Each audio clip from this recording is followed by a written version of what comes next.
We are dealing with streets that were designed hundreds of years ago to actually impede invasion. St. Augustine Police Department Sergeant Jeff Trunsolido spoke to Liz Ryan with advice on getting in and out of the city Thursday night. We all enjoyed living in the historic ancient city, but it wasn't designed to get a lot of people in and out quickly.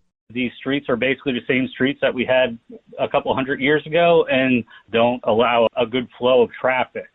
So try to enjoy downtown for a little bit after the fireworks so everyone's not leaving all at once. He also has advice on the best places to see the fireworks. Along the bayfront, on the fort property at the Castillo de San Marcos, the Bridge of Lions will be closed for traffic, so we actually allow pedestrians in the roadway and on the sidewalks during the fireworks.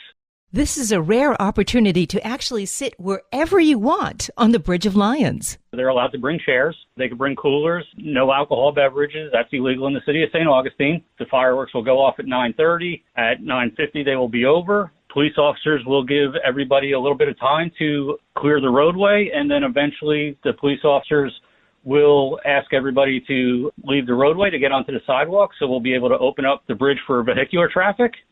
To claim your spot on the Bridge of Lions, get there about 8 o'clock. Here's where you're not allowed to watch the fireworks. The Volano Bridge and the 312 Bridge. It's always a good idea to have water with you. We expect it to be very hot. I encourage everybody to stay hydrated. Here's what you're not allowed to have. Alcohol, open containers are illegal in the city limits, as well as fireworks. Fireworks are illegal in the city of St. Augustine. Have a happy and safe Independence Day in the country's oldest city. For St. Augustine's Local Morning News, I'm Liz Ryan.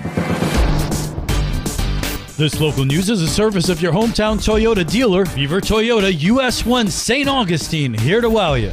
Zero tolerance over the limit under arrest. The Florida Fish and Wildlife Conservation Commission is out with a warning for boaters ahead of the long July 4th holiday weekend. Operation Dry Water is a national law enforcement effort July 4th through the 6th. Outreach and Education Coordinator Brian Raywinkle with FWC's Division of Law Enforcement says there will be a heightened awareness of boating under the influence. And by that, I mean that, our officers, other officers are going to continue to be doing the things that they do when they're out on the water. But there's going to be a heightened focus on looking for and identifying impaired operators and taking the necessary law enforcement actions to get those folks off of the water. He also has a warning for boaters who plan to drink on the water. Boating under the influence, just like driving under the influence, is a criminal offense. For boating under the influence, it's an offense for which it's an arrestable offense. And I can tell you from our officer standpoint, if they feel that somebody's impaired, then this isn't something that they're going to give them a citation and tell them to be more careful. It's likely to result in an arrest, and that person will go through the judicial process. To learn more about the campaign, visit OperationDryWater.org. For St. Augustine's Local Morning News, I'm Daryl Moody. The 4th of July is known for fireworks, and St. Johns County Fire Rescue has several safety reminders. While it may seem like fun to set off personal fireworks, Chris Knapp, Public Information Officer for the St. Johns County Fire Rescue, says the activity can be hazardous, and it's also illegal within the city of St. Augustine's city limits. Don't allow the kids to ignite or play with fireworks, and if you're lighting the fuse, don't stand directly over it.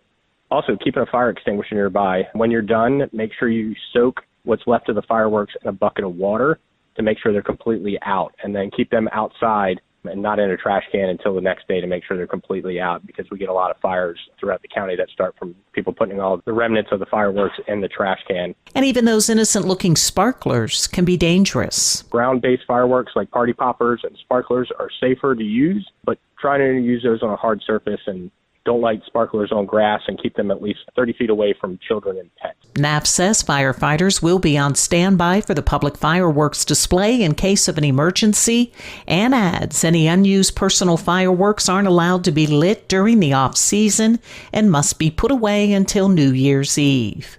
For St. Augustine's Local Morning News, I'm Karen Johnson.